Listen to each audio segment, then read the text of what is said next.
بسم اللہ الرحمن الرحیم.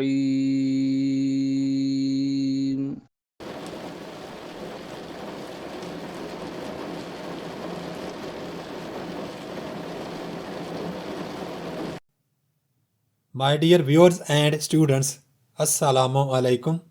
12th English, new syllabus 2026, unit number 7. Because I could not stop for death, a poem by Emily Dickinson. آج ہم اس poem کی explanation کریں گے with reference to the context. پیارے بچوں، اس ویڈیو لیکچر میں ہم اس نظم کے لیے universal reference to the context پڑھیں گے. اس نظم کی کوئی بھی لائنز امتحان میں ریفرنس ٹو دا کانٹیکسٹ کے لیے آئیں تو آپ نے یہی ریفرنس، یہی کانٹیکسٹ اور یہی ایکسپلینیشن لکھنی ہے. انشاءاللہ اگر آپ اسے اچھی طرح یاد کر لیں تو ریفرنس ٹو دا کانٹیکسٹ والے سوال میں بہترین نمبر حاصل کریں گے. Reference: These lines have been taken from the poem Because I Could Not Stop for Death, written by the famous American poet Emily Dickinson.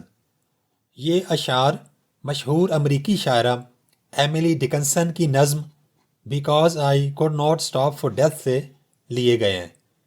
In this poem, اس نظم میں the poet presents death. شاعرہ نے موت کو بیان کیا ہے یا پیش کیا ہے. ڈیتھ کا ڈی کیپٹل لکھنا ہے.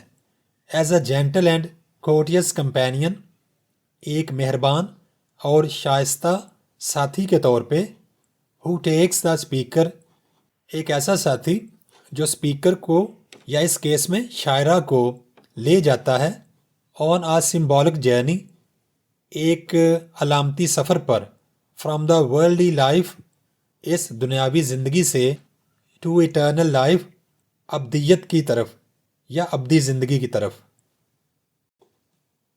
Context: In these lines, the speaker continues her symbolic journey with death. Death کا ڈی کیپٹل. ان اشعار میں شاعرہ موت کے ساتھ اپنے علامتی سفر کو جاری رکھتی ہیں. Through vivid imagery, symbolism and personification, Emily Dickinson reflects on different stages of human life and highlights the certainty of death as well as the immortality of the human soul.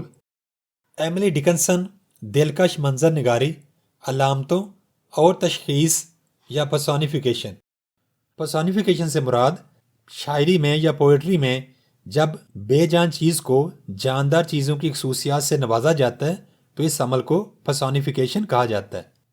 Personification کے ذریعے انسانی زندگی کے مختلف مراحل پر روشنی ڈالتی ہیں.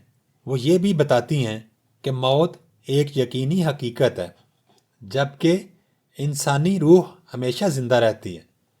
The poet presents death as a natural and peaceful transition rather than a frightening experience. شاعرہ موت کو خوفناک واقعہ نہیں بلکہ زندگی سے ابدی زندگی کی طرف ایک پرسکون اور فطری تبدیلی کے طور پر پیش کرتی ہیں. Explanation: In these lines, Emily Dickinson expresses her deep thoughts about life, death, and eternity through beautiful symbols and simple language.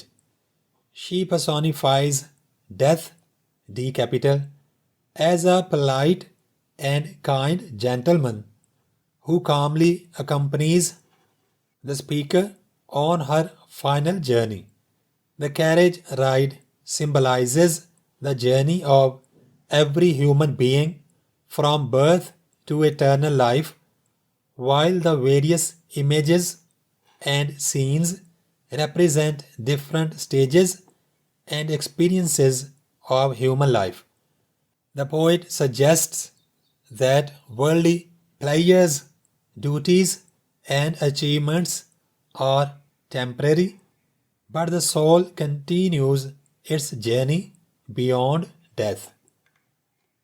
Instead of presenting death as something fearful or tragic, she describes it as peaceful, inevitable, and meaningful. Through her rich imagery and symbolism, the poet encourages readers to accept death as a natural part of life and to realize that the human soul is immortal. ان اشعار میں شاعرہ Emily Dickinson سادہ زبان اور خوبصورت علامتوں کے ذریعے زندگی، موت اور ہمیشہ کی زندگی کے بارے میں اپنے گہرے خیالات بیان کرتی ہیں۔ وہ موت کو ایک مہذب، نرم دل اور شائستہ شخص کے طور پر پیش کرتی ہیں جو سکون سے شاعرہ کے آخری سفر میں اس کا ساتھ دیتا ہے۔ گاڑی یا کیریج ہر انسان کے پیدائش سے ابدی زندگی تک کے سفر کی علامت ہے، جبکہ نظم میں بیان کیے گئے مختلف مناظر انسانی زندگی کے مختلف مراحل اور تجربات کی نمائندگی کرتے ہیں۔ شاعرہ یہ پیغام دیتی ہیں کہ دنیا کی خوشیاں، ذمہ داریاں اور کامیابیاں عارضی ہیں، لیکن انسانی روح موت کے بعد بھی اپنا سفر جاری رکھتی ہے۔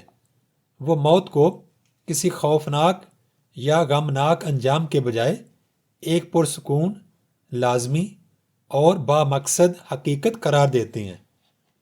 اپنی خوبصورت منظر نگاری اور علامتوں کے ذریعے شاعرہ قارئین کو یہ احساس دلاتی ہیں کہ موت زندگی کا ایک فطری حصہ ہے اور انسانی روح ہمیشہ زندہ رہتی ہے۔